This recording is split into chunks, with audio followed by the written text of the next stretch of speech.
به نام خدایی که جان فرید سخن گفتن در زبان فرید.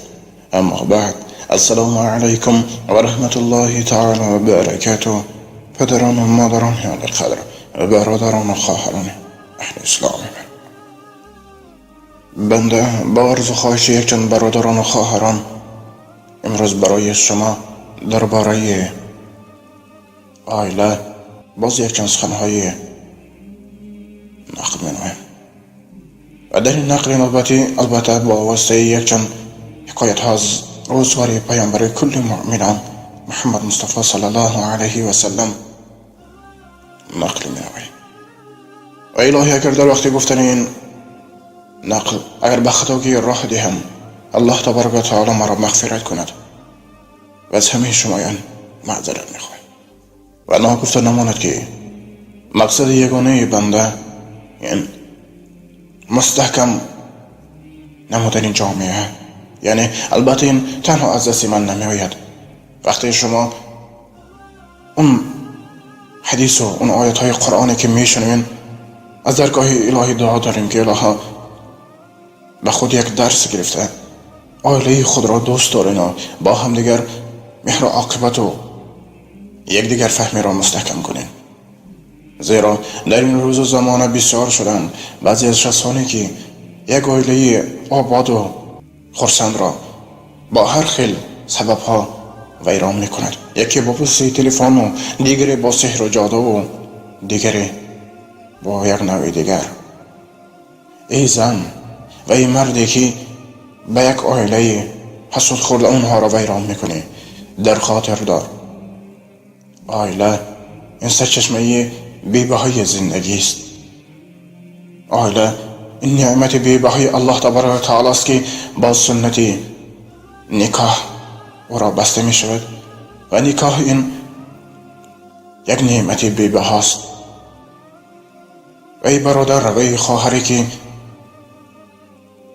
با هم دیگر نکاح بسته این، به حرمت خداوند با هم دیگر با مهر عاقبت باشین و بس خانهای فتنه انگیز مردم کوش نکنین و برعکس عائله خود را مستحکم نگه دارین و هیچ وقت ناامید مشوین، زیرا ناامید فقط شیطان است. شاید از جانب شما سوالی می آید که برادر این موضوع برای چیست؟ جواب چنین است: هر روز از جانب بسیار خواهران به ما مکتوب هایی می آید که برادر شوهر ما به یک زنگ تلفنی بیگانه باور کرده مرا از اون روسیه و از دیگر جا و از دیگر منازل جواب داد. استغفر الله. حالا که دین مبین اسلام دلیل و اثبات را طلب می کند، ای مردی که یا ای زنی که نسبت یک زن تهمت می کنی، در خاطر دار اگر تو گواه نداشته باشی وای بر حال تو. البته این زندگی پس و بلندی نمی شود، لیکن هر اون بندهی که به هر پسی و بلندی صبر می کند انشاءالله خداوند برو فیض و برکات را نصیب می گرداند. پس ای برادر و ای خواهری که با هم دیگر عقد نکاح بستین و نیت عائله خوشبخت داره، به حرمت خداوند بار دیگر میگویم به اون گفته های فتنه انگیز هر خیل مردم و به اون زنگ های تلفنی باور نکنین. و ای خواهران، بحر خوشبختی عائله بهتر است که شما از اون تلفن های موبیل و از اون چیزها دست کشین. زیرا نگفتن نمانه که امروز ها بعضی از زنهای گمراه به هر خیل مردهای SMS های بیادبانه روان می کنند و از این زنهای اونها با خبر شده عائله اونها ویران می گردد. یعنی عیب در اینجا هم به زنها و هم به مردهاست. پس ای برادر و ای خواهر، به حرمت خداوند در عائله همیشه سعی و کوشش کنین تا یکدیگر را با خوبی بفهمین و از اون نافهمی و اون جنجال هایی که بین عائله می شود از این چیزها دست کشید. وقتی در خانه شما یکدیگر فهمی و مهر و عاقبت باشد، الله تبارک و تعالی به شما بخت و سعادت را هزارها مراتب زیاد نصیب میگردد انشاءالله. آوردند که در زمان پیغمبر محمد مصطفی صلی الله علیه و سلم مردی بود به غزا رفت. بر زوجه خود گفت که تا آمدن من به جای نروی. بعد از رفتن آن مرد پدر آن زن بیمار شد. از برای دیدن دختر کسی را فرستاد. آن زن صالحه گفت مرا شوهرم اجازت بیرون برآمدن نداده است. خویشانی و نزد رسول الله صلی الله علیه و سلم رفته استباع نمودند. رسول اکرم صلی الله علیه و سلم به آن زن کس فرستاد. آن زن گفت من اطاعت شوهر را به جا آورم، از خانه بیرون نروم.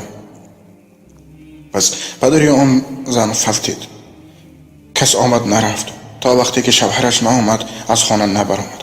پیغمبر صلی الله علیه و سلم را وحی آمد از برای فرمانبرداری شوهر خود آن زن را مغفرت کرده گناههای را عفو کردم.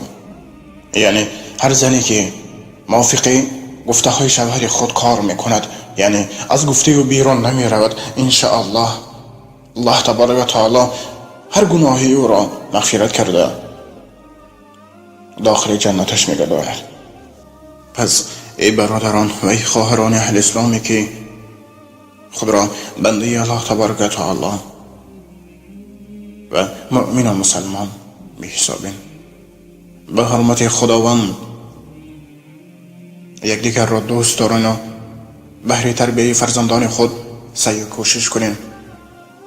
و ای برادران پیش از آنه که جواب همسر خود را میدهین اول خوب اندیشه کنین که شما چیکار کرده ایستاده.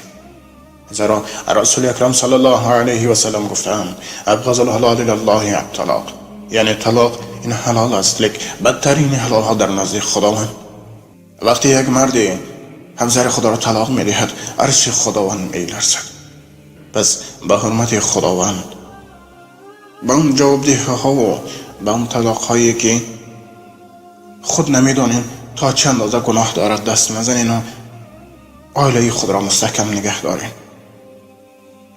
زیرا امروز ها بسیار شدند مردهای نابکار و گمراهی که در روسیه زندگی کرده با واسطه تلفن های موبیلی زنهای مؤمن و مسلمان خود را جواب میدهند.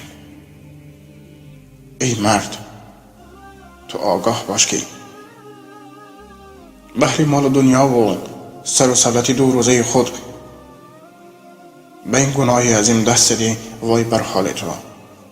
الهی همه زنان مؤمن را توفیق فرمانبرداری شوهران عطا کرده برای راست الله تبارک و تعالی هدایت کند و مردان مؤمن را نیز توفیق کرامت فرموده آنها را به همسران خود وفادار گرداند. آمین یا رب العالمین. و آخر دعوانا الحمد لله رب العالمین. السلام علیکم و رحمت الله تعالی و برکاته.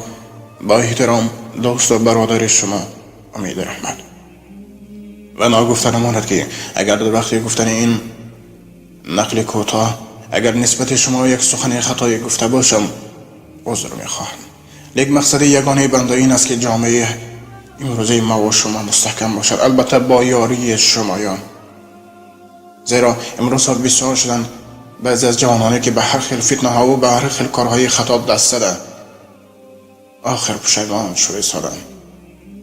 لیکن وقتی ما در یک جایگی با یکدیگر فهمی همدیگر را عزت و احترام کنیم انشاءالله جامعه ما و شما برباد نمیگردد. الهی الله تبارک و تعالی هر کسی که خصی ما و شما را دارد اونها را پس گرداند و عائله هر یکی ما و شما را مستحکم گرداند. آمین یا رب العالمین.